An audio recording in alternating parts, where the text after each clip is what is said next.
Well, gang, looks like we got another mystery on our hands.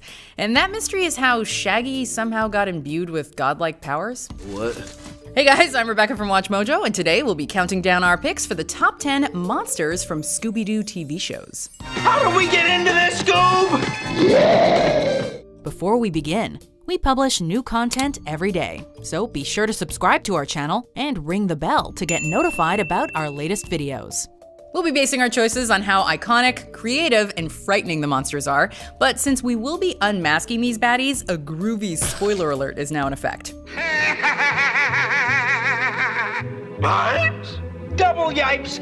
You know, maybe Shaggy has been the true monster all along, and he would have gotten away with it too if it weren't for you pesky memers. Jinkies! Alright, let's get to the list. Shaggy, give me a hand. This is tied for the most terrifying day of my life! I was what? Every other freaking day of my life! Number 10. Gator Ghoul. Maybe we should alter course, like maybe in reverse. Reverse? Scooby and the gang head to the Deep South to pay a visit to Ma and Pa Skillet and Scooby-Doo's cousin, Scooby Dumb. Seriously. Scooby-Dooby-Doo! Scooby-Dooby-Doo! Scooby-Dooby-Doo! The Skillets run a restaurant, but it's being haunted by the alligator ghost, known as the Gator Ghoul, a terrifying monster whose worst attribute is glowing eyes that allow it to see in the dark. It's half man, half gator. And all ghost! Yay! Well, that and it's a frickin' alligator. Ultimately, however, the alligator is revealed to be not the careless handyman Simon, That much gonna pay through the snout before I'm through with him. but the sweet, kindly Alice Dovely, who was trying to drive the Skillets out of business to sell their soft drink formula to the big soda conglomerate that fired her. Miss Dovely, the Gator Ghoul? That's ridiculous. And she would have gotten away with it. If it weren't for you nosy kids. Number 9. The Headless Horseman. A headless horseman! The headless horseman? Who? Halloween's spooky, but it gets even spookier when, during a groovy Halloween party, the gang meets the Headless Horseman, a ghoul whose noggin's been swapped out for a pumpkin. Zoinks! It's him! I want a head! Turns out the horseman is still haunting the Crane family, descendants of Ichabod, you see. What happened to Ichabod? We don't know. Nobody in Sleepy Hollow ever saw him again. And is most interested in Mrs. Crane's diamond necklace, as explained by her cousin Elwood. The curse on that diamond is the cause of everything that's happened here this evening. Did you say curse? Things start to get really tense when the team sees that not only can the Headless Horseman remove his own pseudo-head, he can also take cousin Elwood's head clean off as well. He's got Elwood's head. Fortunately, their reenactment of Sleepy Hollow ends when they discover that the horseman is actually Elwood himself, who wanted to scare Mrs. Crane into giving up the diamond. And let's get this phony Elwood mask off and see who this headless horseman really is. Let go of my face. Number 8. The Ghost of Captain Cutler. Zoinks! A seagoing ghost! Many Scooby-Doo ghosts were supposedly the spirits of people that were long since dead. Or not. And the ghost of Captain Cutler is perhaps one of the most famous of this type in the Scooby-Doo canon. Beach hermit Ebenezer Sharp claims it was the ghost of Captain Cutler who stole it. Ghost? Ghost? The captain's ghost took the form of a scuba suit covered in glowing seaweed that would rise out of the water to steal yachts and scare the Mystery Inc. kids. Phosphorum pyrifera, Like speak English. a phosphorus glowing seaweed found only in the area known as the graveyard of ships. Thanks to a dive down to the graveyard of ships, the team discovers that the real Captain Cutler faked his death You found a clue? so that he and his wife could trick everyone into believing he was a ghost, as a cover for his yacht-stealing activities. Ingenious! Hey, listen to this, gang. Teenage sleuths solve boat hijacking mystery. Captain Cutler and his wife taken into custody by sheriff. Number 7. The Headless Spectre. Haunted mansion? Go? And the Headless Spectre. On their way to a rock show, Mystery Inc. stumbles upon a supposedly haunted mansion, where a headless spirit roams the grounds. Their initial investigation leads them to believe that maybe the house is haunted by the spirit of Jefferson Stillwell, a rich old man who had apparently hidden a large treasure on his property. Hey, I wonder who this guy is. Jefferson Stillwell. Armed with nothing but a candle and an eerie laugh. This ghost torments the gang until they find out he's actually the very much alive great-great-great-grandson of Jefferson Stillwell, Penrod. I am Penrod Stillwell, great-great-great-grandson of Jefferson Stillwell. He only donned the disguise to keep thieves away from his mansion, as he looked for the treasure. Like why, man? You scared us half to death. There's a hidden treasure someplace in that old house that is rightly mine. Number 6. The Tar Monster. Mystery Inc. is on location in Turkey to check in with their friend Dr. Brixton, who's discovered an ancient city during an archaeological dig. Unfortunately, a tar monster is supposedly the guardian of said ancient city. Under the protection of a legendary creature that lived in the pools, the tar monster. As its name implies, this lumbering giant seems to be made out of tar.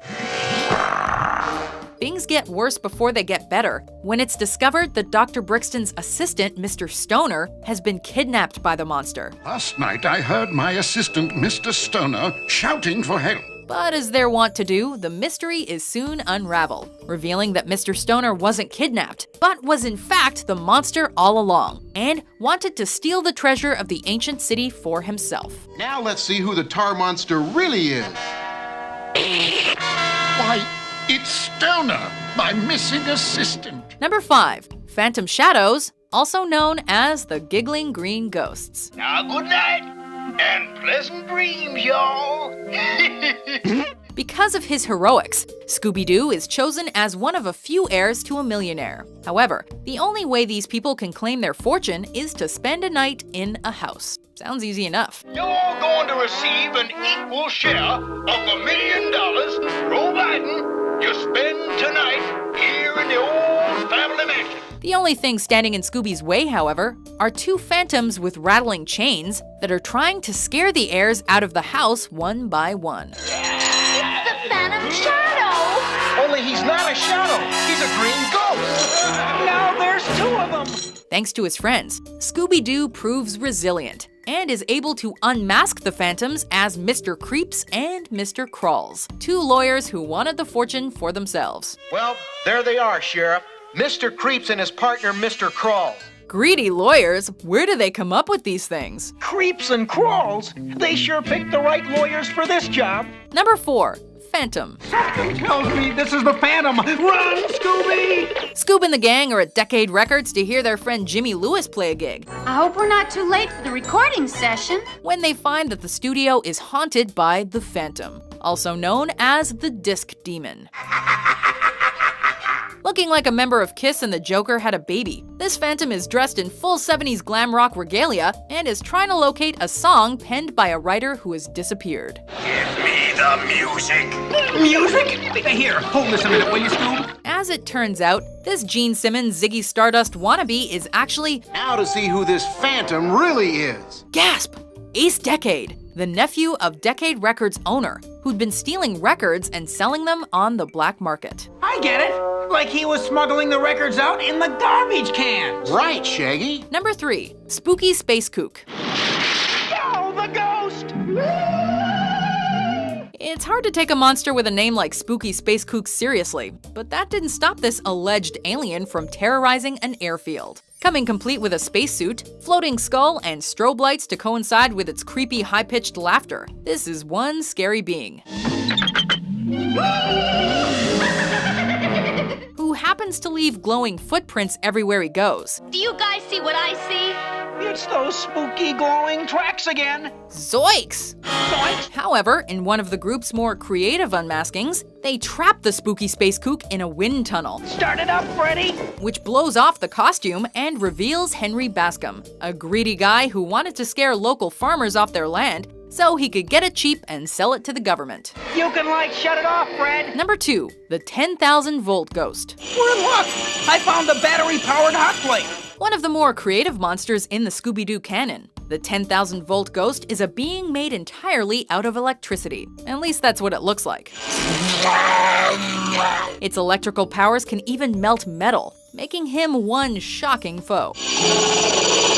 The gang first meets up with this baddie while they're traveling through Winter Haven. a small town that's now deserted because of the ghost. You mean the 10,000-volt ghost, sir? They're told that the orange ball of electricity is actually the ghost of an electrician named Voltner, who disappeared after an explosion. There was a violent short circuit, which overloaded the circuit breakers and blew out all the transformers. But as you may have guessed, Voltner is actually just a greedy guy in a ghost costume. You see, melting that snow short-circuited the batteries on his do-it-yourself ghost suit and ran him down.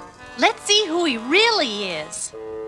It's Voltner. I declare. Before we unmask our favorite Scooby Doo monster, here are some honorable mentions.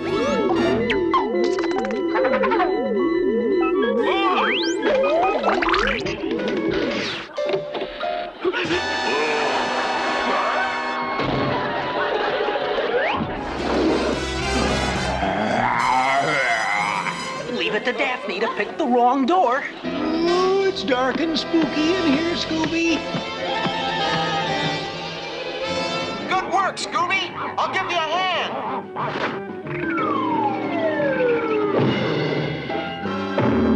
Number 1. The Creeper. That must be the creeper. The Creeper, creeped onto the scene when the gang had to investigate a series of bank robberies, all perpetrated by a green-skinned monster. Zoinks, it's him!